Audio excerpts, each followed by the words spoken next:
Hello and welcome to the AskGodox community.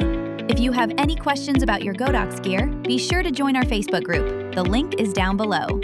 Hi, John. Hey Mia, remember the huge Reddit debate over the smaller Godox V1.1? The V1 Mid has officially been on the market for a few months now, and it's making huge waves in the photography community. Exactly, John. Now that photographers actually have it in their hands, the forums are completely blowing up with real-world feedback. So, today we're diving straight into those Reddit reviews, starting with the users who are loving this compact setup. Let's look at who is lining up to get one. This user instantly saw the appeal, saying, "Those who are on the tiny flash train might flip their lids for it.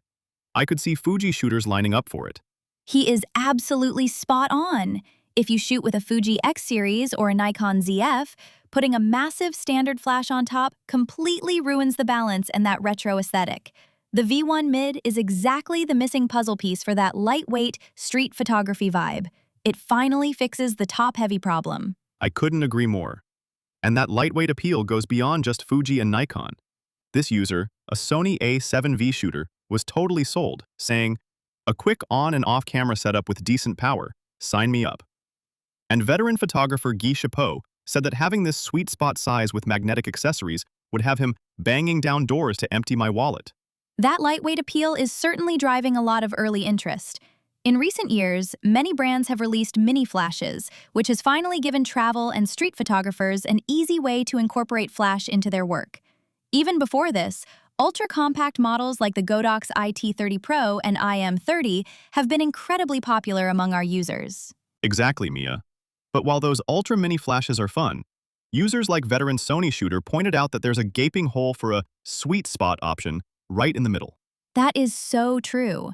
But power isn't the only thing people are mad about. The touchscreen interface is getting completely roasted. User Condra made it very clear. "I want physical buttons and dials for muscle memory and quicker operation." Yeah, that's a huge pain point. Veteran shooter Guy Chapeau wrote a whole essay on this. He stated, "The current touchscreen system is just too slow and unreliable in high-pressure environments."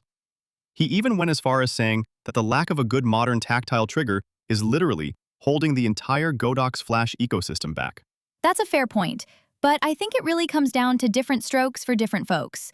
Some traditional photographers will always swear by physical buttons for that tactile feedback, while others, especially a newer generation of hybrid creators, might actually prefer the modern, intuitive feel of a touchscreen. That is true. The smartphone generation is definitely more comfortable tapping and swiping than scrolling wheels. Exactly. And honestly, with how incredibly fast AI technology is advancing right now, who knows what the future holds? We might eventually see a much more advanced screen operating system.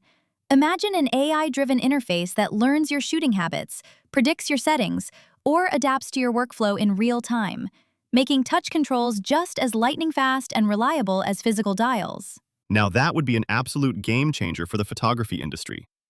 If Godox or anyone else can figure out an AI-assisted touchscreen trigger, even the most hardcore veterans might finally ditch their buttons. Totally. But until that AI future arrives, we have to work with the gear we have today. And at an expected price of around $179, the V1 Mid is positioning itself as a very tempting middle ground. Exactly. It packages professional power into a lightweight 413-gram body, which is a significant weight saving compared to the 580-gram V1 Pro.